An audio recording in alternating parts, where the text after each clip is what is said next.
एक शाम प्राची टीवी पर सीरियल देख रही होती है, तभी उसकी सास वहाँ आती है। अरे सीरियल में तो ऐसे मग्न है जैसे आज रात का खाना पड़ोसी आकर बनाएंगे। मुझे पता ही नहीं था आपने अपने बेटे की शादी पड़ोस में भी की हुई है। हैं? मतलब? मतलब इस घर में सारा काम बहू ही करती है, आप तो सिर्फ खर्राटे मारती हैं। अच्छा जी, फिलहाल तो तुम आराम फरमा रही हो, चलो जाओ, ये मेरे टीवी देखने का समय है। आहा, इसीलिए मुझे भगाया जा रहा है। सॉरी, अब तो बिल्कुल नहीं जाऊंगी। प्राची की इस बात पर दोनों सास बहू के बीच टीवी रिमोट के पीछे बच्चों जैसी छीना झपटी शुरू हो जाती है, जिसके बीच श्लोक भी काम से घर वापस आ जाता है। हाँ, आज मेरी चूहे बिल्ली की जोड़ी किस बात पर झगड़ रही है? अरे तेरे बीवी मुझे टीवी ही नहीं देखने दे रही।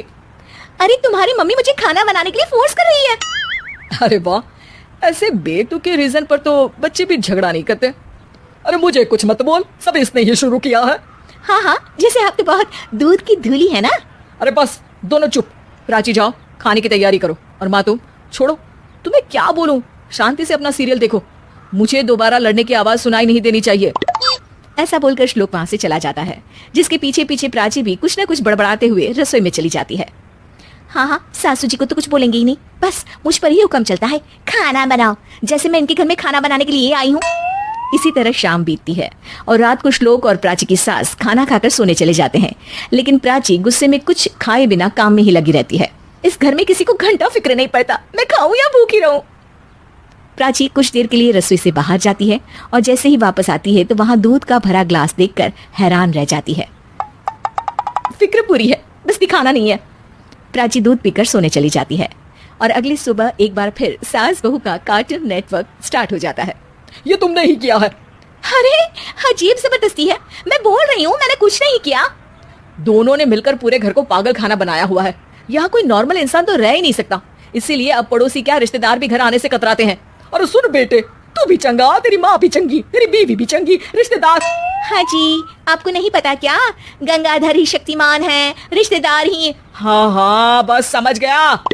कभी जानवरों जैसे लड़ेंगी तो कभी जुगलबंदी करेंगी। भाई मैं आप दोनों के बीच में नहीं फंसना चाहता। सास बहू की इस मनमौजी जोड़ी से परेशान होकर श्लोक अपना सिर खुजलाता वहां से चला जाता है। चलो अब मैं भी कीर्तन में जा रही हूँ। इस पर जैसे ही सास कमरे में अपना पर्स लेने जाती है तो वहां नाश्ते की प्लेट रखी देख मुस्कुराने लगती है और नाश्ता करके घर से बाहर निकलते हुए कुछ पैसे टेबल पर रख जाती है, जिसके कुछ देर बाद सिलेंडर वाला घर आता है। ओ मोरी मैया, मैं सिलेंडर के बारे में तो बिल्कुल भूल ही गई थी। घर खर्च के सारे पैसे भी मम्मी के पास है और श्लोक से बोला तो उल्टा 4 बात सुनाएंगे। प्राची ये सोच ही रही होती है कि अचानक उसका चेहरा चमक उठता है और वो घर में आकर इधर उधर देखने लगती है। तभी उसकी नजर टेबल पर रखे पैसों पर पड़ती है, जिन्हें वो सिलेंडर वाले को दे देती है। ये सब श्लोक देख लेता है। अच्छा बेटे, इतना बड़ा घोटाला, सबके सामने मैं तेरी दुश्मन और पीठ पीछे तेरी मेरी यारी। इस पर श्लोक एक प्लान बनाता है और शाम को सब एक साथ बैठे होने पर बोलने लगता है। माँ, तुम दोनों की बहुत लड़ाई होती है, इसलिए मैं सोच रहा हूँ कि प्राची को उसके घर छोड़ाऊं, इससे वो भी खुश रहेगी और तुम भी। अचानक श्लोक की ये बात सुनकर सास बहू शौक से उसकी तरफ देखती हैं। अरे ऐसे कैसे घर छोड़ाओगे, मुझे कहीं नहीं जाना। अरे तुमने बोला नहीं पर मैंने सुन लिया, तुम्हें मम्मी के साथ रहना अच्छा नहीं लगता, मुझे पता है।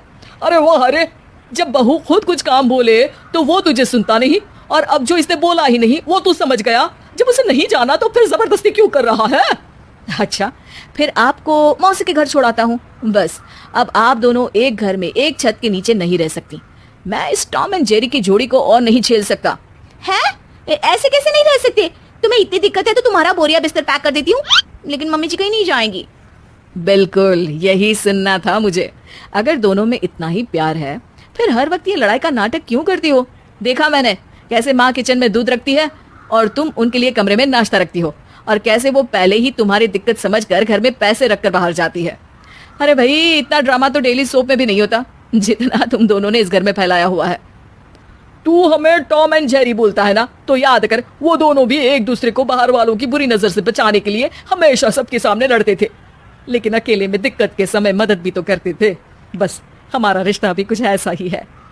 और वैसे भी अगर सास बहू में तू मैं नहीं होती तो दुनिया वालों को कहानियां कैसे मिलेंगी?